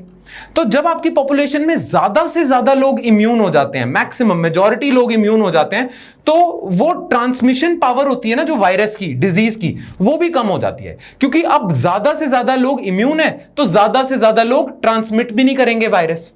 जब ज्यादा से ज्यादा लोग ट्रांसमिट नहीं करेंगे तो इन्फेक्शन अपने आप डाई डाउन कर जाएगा। जैसे कोरोना वायरस के लिए पता है क्या कहते हैं? कोरोना वायरस के लिए कहते हैं कि अगर किसी एक पर्टिकुलर कंट्री में या किसी एक पर्टिकुलर रीजन में 70% पॉपुलेशन इम्यून हो जाती है, वो इम्यून चाहे इन्फेक्शन से हो कि उन्हें इन्फेक्शन हो गया अब वो इम्यून है, या वो वैक्सीन देने से हो, 70% पॉपुलेशन को आपने ना वैक्सीन दे दी, उस वजह से वो इम्यून हो गए। तो जैसे ही 70% से ज्यादा लोग इम्यून हो जाएंगे ना, उस पर्टिकुलर ग्रुप में कोरोना वायरस फैलेगा ही नहीं, क्योंकि बहुत सारे अब मेजॉरिटी लोग अब क्या कर रहे हैं, अब फैला नहीं सकते। पहले क्या था कि पहले लेट्स सपोज मेरे आसपास जितने लोग थे ना वो सारे फैला सकते थे। अब क्या है, मेरे आसपास जितने लोग हैं ना उसमें से सिर्फ इक्का दुक्का लोग फैला सकते हैं, तो मुझे इंफेक्शन होने के चांसेस बहुत ज्यादा कम हो जाते हैं। तो हर्ड इम्यूनिटी कॉन्सेप्ट क्या है? हर्ड इम्यूनिटी कॉन्सेप्ट यह है कि जब एक पर्टिकुलर परसेंटेज से ज्यादा लोगों की इम्यूनिटी डेवलप हो जाती है ना, उससे ये बाकी 30% को भी फायदा हो जाएगा जो इम्यून नहीं है। हर्ड इम्यूनिटी इज जब ग्रुप में आपके ज्यादातर लोग इम्यून हो जाते हैं, तो जो इम्यून नहीं भी हुए उनको भी फायदा पहुंच जाता है। Make sense? ठीक है, जैसे कि ना बहुत सारे डिजीजेस के खिलाफ हमने हर्ड इम्यूनिटी पाई हुई है। ठीक है, नाउ ये जो फिगर है 70% का, या कई कई डिजीज में 60% का फिगर होता है, या कई कई डिजीजेस में 90% का फिगर होता है, ये फिगर कहां से आता है? ये फिगर आता है आपका वायरस की वायरस या उस जर्म की इंफेक्शन कॉज करने की एबिलिटी से। कोई डिजीज अगर हाईली इंफेक्शियस है तो वहां पे हर्ड इम्यूनिटी का थ्रेशोल्ड ज्यादा होगा। कोई डिजीज अगर कम इंफेक्शियस है तो वहां पे हर्ड इम्यूनिटी का जो वो होगा थ्रेशोल्ड होगा वो कम होगा। जैसे कहते हैं मीजल्स है ना डिजीज,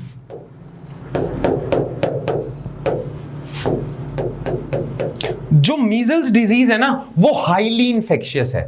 तो अगर मीजल्स के खिलाफ आपको हर्ड इम्यूनिटी डेवलप करनी है ना, तो that should be greater than 90%। अगर मीजल्स के खिलाफ हर्ड इम्यूनिटी डेवलप करनी है तो more than 90% of your population should be immune. Corona virus के केस में 70% है। राइट?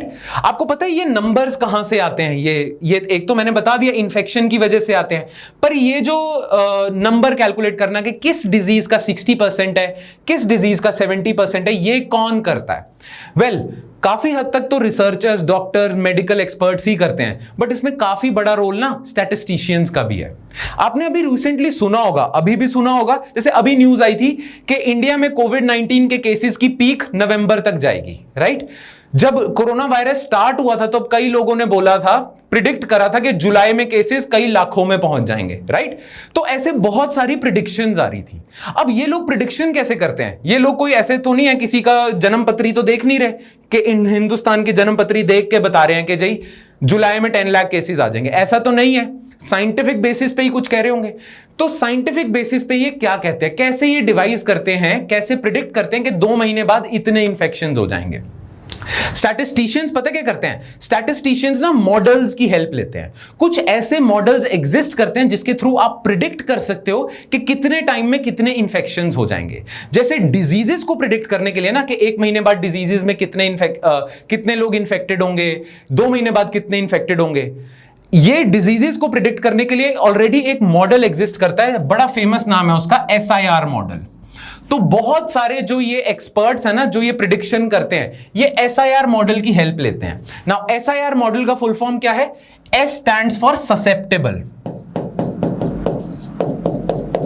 ससेप्टेबल का मतलब कितने लोगों को हो सकता है, वल्नरेबल है। Susceptible, infected, I stands for infected and R stands for recovered। तो इस मॉडल का नाम है ससेप्टेबल, मतलब वल्नरेबल कौन है, इन्फेक्टेड कितने लोग हैं और रिकवर्ड कितने लोग हैं। इस मॉडल का नाम SIR, ये मॉडल का नाम है। और इसी के थ्रू जनरली छोटी मोटी मॉडिफिकेशन आप इसमें कर सकते हो। इसी के थ्रू आप ना प्रिडिक्ट करते हो कि कितने टाइम में कितना हो जाएगा। राइट? नाउ ये खेल सारा प्रोबेबिलिटी का है, स्टैटिस्टिक्स का है। अगर आप इसी मॉडल के थ्रू आप ना पता क्या प्रिडिक्ट कर सकते हो कि अगर आप ससेप्टेबल लोगों की पॉपुलेशन बहुत कम कर दो तो ऐसा हो सकता है कि इंफेक्शंस नियर 0 आ जाएं, बिल्कुल कम हो जाए और इंफेक्शन होए ना।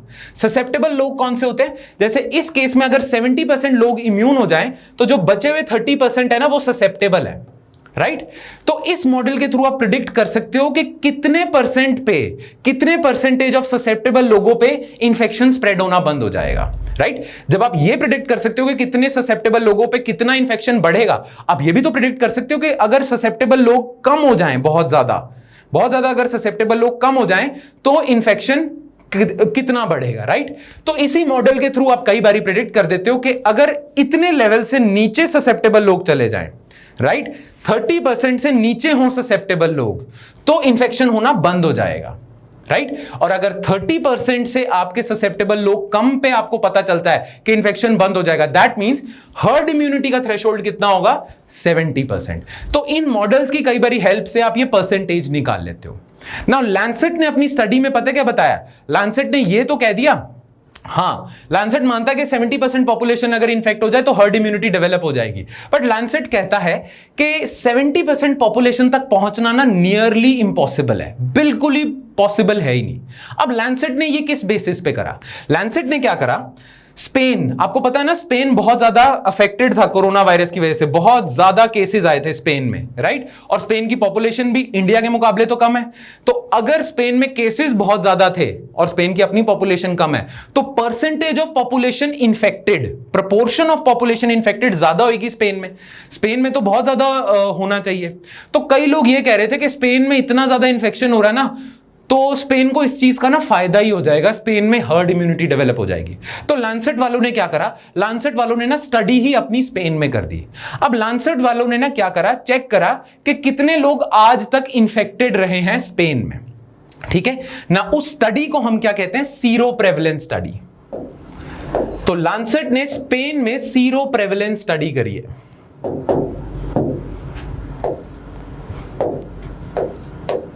हमने सीरो प्रेवलेंस पहले करा हुआ है पिछली वीडियो में, खैर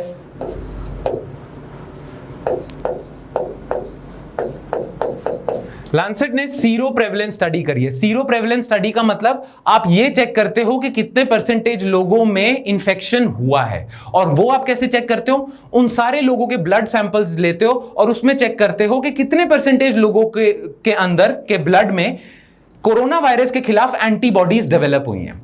जिन लोगों में एंटीबॉडीज डेवलप हो गई, दैट मींस वो कभी ना कभी इन्फेक्ट हुए थे। तो इस सीरो प्रेवलेंस स्टडी जब लैंसेट ने करी ना स्पेन में, तो लैंसेट ने पता क्या पाया? लैंसेट ने पाया कि इतने ज्यादा इंफेक्शंस होने के बावजूद, इतना तहस नहस करने के बाद स्पेन की इकोनॉमी को और स्पेन के लोगों को, जो नंबर था ना वो था 5%। दैट मीन्स लैंसेट कहता है कि इतनी ज्यादा तबाही मचाने के बाद भी सिर्फ 5% लोगों को ही कोरोना वायरस इंफेक्शन हुआ था। दिस इज बहुत ज्यादा दूर, this is way far from 70% का टारगेट। तो कह रहे हैं कि इतने ज्यादा इंफेक्शन होने के बाद भी अगर आप पॉपुलेशन के सिर्फ 5% तक पहुंच रहे हो और 5% में इतनी तबाही हो रही है, तो 70% में तो पता नहीं क्या ही हो जाएगा, राइट? तो 70% तक तो पहुंचना बहुत मुश्किल है। प्लस इन्होंने पता क्या पाया लैंसेट ने अपनी स्टडी में?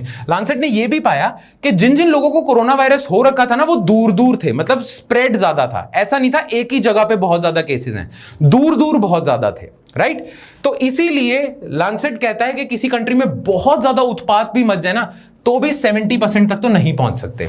और अगर 70% तक नहीं पहुंच सकते तो हर्ड इम्यूनिटी जो हम बात कर रहे हैं वो तो हो ही नहीं सकती, क्योंकि कोरोना वायरस के केस में, कोविड-19 के केस में 70% थ्रेशोल्ड मीट करना ही हर्ड इम्यूनिटी का एक जरिया है, राइट? ये जो सीरो प्रेवलेंस स्टडी करी थी ना इन्होंने ना एक और चीज पाई लैंसेट वालों ने। लैंसेट ने पाया कि हमें ना इन्फेक्टेड लोगों में 3 प्रकार के लोग मिले हैं, 3 तरीके के लोग मिले हैं। एक, जिनके प्रॉपर टेस्ट हुए थे और वो पॉजिटिव आए थे, उन्हें तो हमने सीधा इंक्लूड कर लिया और उनमें एंटीबॉडीज मिली हैं, जिनके प्रॉपर टेस्ट हुए थे। और सबसे फेमस टेस्ट हमने अपनी पिछली वीडियो में करा हुआ है कोरोना वायरस का, क्या है?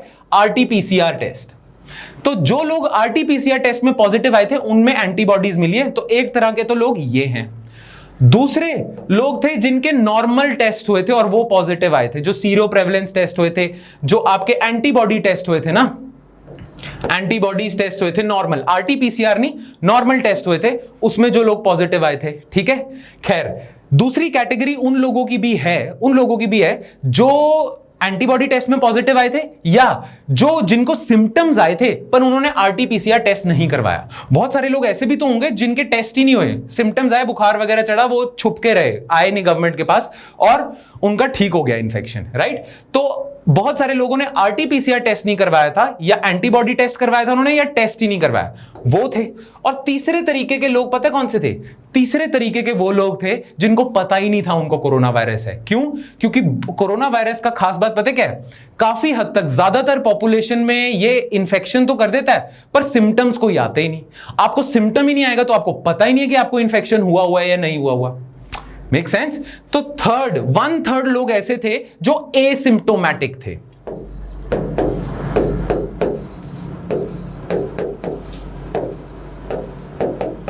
वन थर्ड लोग ऐसे थे जो एसिम्प्टोमैटिक थे। ठीक है, तो आरटीपीसीआर में पॉजिटिव आने वाले, जिनको सिम्टम्स आए पर टेस्ट नहीं करवाया, और एसिम्प्टोमैटिक, सबको चेक करा, वो सारा नंबर मिला के सिर्फ 5% आ रहा है।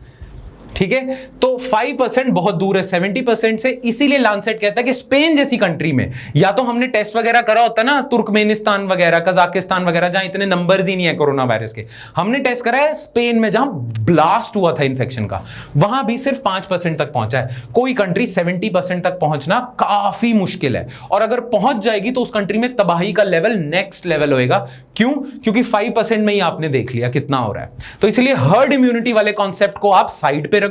कोई भी कंट्री अगर ये प्लानिंग कर रही है कि हम हर्ड इम्यूनिटी से सॉल्व कर लेंगे, इन्फेक्शन होने दो, तो ना करे ऐसा। ठीक है, सारे proper precaution, social distancing norm, सारी स्टडी, सारे हॉस्पिटल्स की तैयारी सारी करनी चाहिए। Don't be complacent. Corona virus is here to stay for a little longer time. अभी रहेगा ये थोड़ा टाइम। ऑलराइट, तो हर्ड इम्यूनिटी का ये कॉन्सेप्ट था। आई होप समझ आ गया होगा। Now we'll come to other COVID-19 updates. Now इसमें मैं आपको बता देता हूं कि COVID-19 से रिलेटेड और क्या क्या न्यूज में आया था। इसमें इतनी डिस्कशन नहीं करेंगे। अगर आप चाहते हो तो ये जो मैं आर्टिकल्स आपको दिखा रहा हूं इधर स्क्रीनशॉट्स के थ्रू, इन्हें आप पढ़ सकते हो। ठीक है, एक आर्टिकल इन पर्टिकुलर मैं चाहूंगा कि आप पढ़ो जरूर उसे। ठीक है, क्योंकि उससे आपको जो आज मैं मेंस का क्वेश्चन दूंगा ना, उसमें आपको काफी मेजर पॉइंट्स मिल सकते हैं। क्लियर? तो एक तो साइंस मॉनिटर और द हिंदू में न्यूज आई थी कि डीआरडीओ है ना, उसने बहुत ही जल्दी, कम से कम 12 डेज में कुछ 1000 बेड का कोविड-19 हॉस्पिटल तैयार कर दिया। तो ये बहुत अच्छी न्यूज है कि हम जल्दी जल्दी कैपेसिटी ऐड कर सकते हैं। ठीक है, उसके हिसाब से बहुत अच्छी न्यूज है। तो अगर आपको मेंस का कोई क्वेश्चन आ जाता है कि मेंस का आप आंसर लिख रहे हो कि कोरोना वायरस से लड़ने के लिए क्या तरीके हैं, तो उसमें एक तरीका क्या होता है कि आप हॉस्पिटल्स की कैपेसिटी बना दो ज्यादा। तो आप कह सकते हो कि इंडिया ने कैपेसिटी काफी बना दी और इंडिया का पोटेंशियल है कि वो ज्यादा कैपेसिटी बना सकता है। और ये हमें कैसे पता चलता है? डीआरडीओ के इस कारनामे से जो उन्होंने करके दिखाया है। क्लियर? सो डीआरडीओ ने 12 दिन में फटाफट फैसिलिटी बना दी थी। अच्छा, दूसरी जो इंपॉर्टेंट चीज है ना, जो आर्टिकल है, एक्चुअली आर्टिकल भी नहीं है, हिंदू का ना कोई जर्नलिस्ट था जो इंटरव्यू जिन्होंने करा है एक एक्सपर्ट का, और उसका जो इंटरव्यू था ना, वो ऑडियो फाइल में हिंदू ने अपनी वेबसाइट में शेयर करा हुआ है, पॉडकास्ट फॉर्मेट में। यहां लिखा भी होगा पॉडकास्ट। पॉडकास्ट मतलब ऑडियो फाइल उन्होंने इंटरव्यू की रखी है। अब ये जो पॉडकास्ट है ये 18 मिनट्स लॉन्ग है क्या? Ashish Jha of Harvard university on कोविड-19 pandemic and policy solutions for India. ठीक है, इन फोकस पॉडकास्ट। तो हिंदू के जर्नलिस्ट ने आशीष झा जो एक्सपर्ट है हार्वर्ड यूनिवर्सिटी के, उनसे क्वेश्चनिंग वगैरह करी, और आशीष झा ने बताया कि पैंडेमिक को हैंडल कैसे करना है और गवर्नमेंट को क्या क्या पॉलिसी इनिशिएटिव्स लेने चाहिए। तो what I would advise you all is कि आप ये 18 मिनट का पॉडकास्ट अपने ईयरफोन्स में लगा के आराम से सुन लो। 18 मिनट वो कह क्या रहा है, क्योंकि आपको मेंस का अगर कोई कोरोना वायरस से रिलेटेड सवाल आ जाता है तो आपको इस पॉडकास्ट में अच्छे अच्छे पॉइंट्स मिलेंगे। As a matter of fact, जो आज मैं आपको मेंस का क्वेश्चन देने वाला हूं फॉर योर प्रैक्टिस, उसमें भी यहां से पॉइंट्स काफी काम आएंगे आपके। क्लियर? तो इस पॉडकास्ट को जरूर सुन लेना।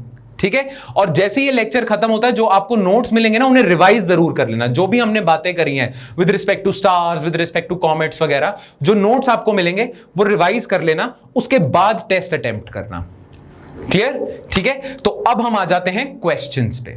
तो आज जो मैं क्वेश्चंस आपको दूंगा वो होंगे 2 एमसीक्यूज और एक mains type subjective answer writing के लिए आपको एक क्वेश्चन मिलेगा। ऑलराइट, इन तीनों क्वेश्चंस, 2 एमसीक्यूज और एक मेंस वाला क्वेश्चन, तीनों के आंसर आपने कमेंट सेक्शन में लिखने हैं। ऑलराइट, इनकी डिस्कशन हम नेक्स्ट लेक्चर में कर लेंगे। क्लियर? नाउ पहला एमसीक्यू क्या है?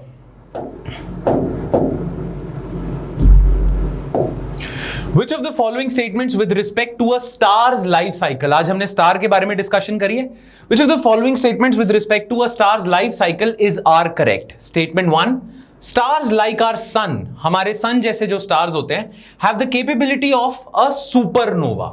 सुपरनोवा की भी हमने बात करी है ना, स्टार जब मर रहा होता है तो एक्सप्लोजन करता है।